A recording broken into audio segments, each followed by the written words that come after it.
මහත්තයා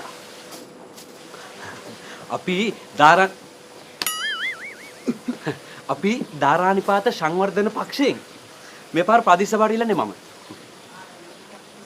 මෙහෙම මේ රටවල් හදන්න බැහැනේ. මෙහෙම මේ රට හදන්න බෑ. දැන් බලන්න ලංකාවේ දල දේශීය නිෂ්පාදිත කීයද? බිලියන 3යි. උද්දමන අනුපාතය මේ විදි ලංකාවේ කීයද? 8.5. ඒ වගේ ගානක් තමයි තියෙන්නේ. අගේක. ඔව් අගේක. නෑ නේද අංක.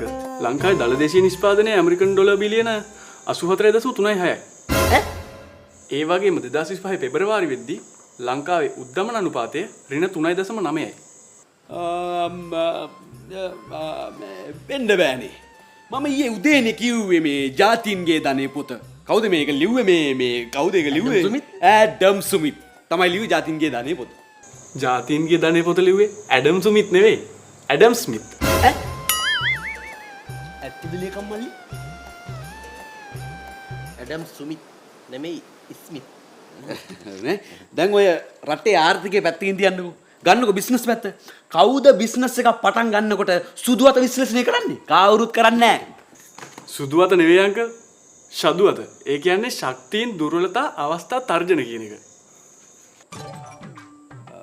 හරි ඒ වුණාට ඉතින් ලංකාවේ මොන බිස්නස් එක කරත් ලංකාවේ මූල්‍ය ස්ථායීතාවය පවත්වාගෙන නියාමනය කරන්නේ ලෝක බැංකුවනේ. ඒක කරන්නේ ලෝක බැංකුව නෙවෙයි. ඒක කරන්නේ ලංකාවේ මහ බැංකුව. ඒක හරි පුතා. ඔය මේ මහ බැංකුවට ඔය IFM එකේ ණය ගෙවන්නවත් අතේ සල්ලි නැහැ. IFM නෙවෙයි අංකල්. IMF. ඒ කියන්නේ ඉන්ටර්නැෂනල් මොනිටරි ෆන්ඩ්. ෆික්ස් එකතුමා ඔය ඔක්කොම මේ ආර්ථිකයි ඔක්කොම අතහැරලා දාන්නකෝ. දැන් ගන්නකෝ දැන් හැදෙන ළමයි වැඩි හිටියන්ට කරු කරන්න දන්නේ නැහැ. එකට එක කියාගෙන එනවා දෙමාපියන්ට කරු කරන්න දන්නේ නැහැ. තාත්තේ නම් මං ගිහිල්ලා එන්න.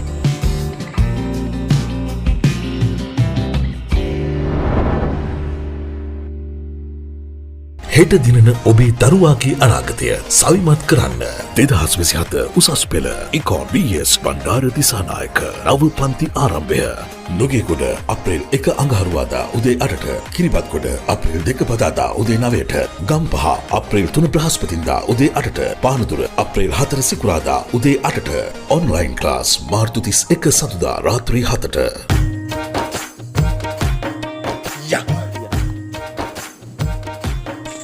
ඔඩයක් සුදු අතරෙක් කියලා ඇදිවතත් නැති වෙනවා තාපු.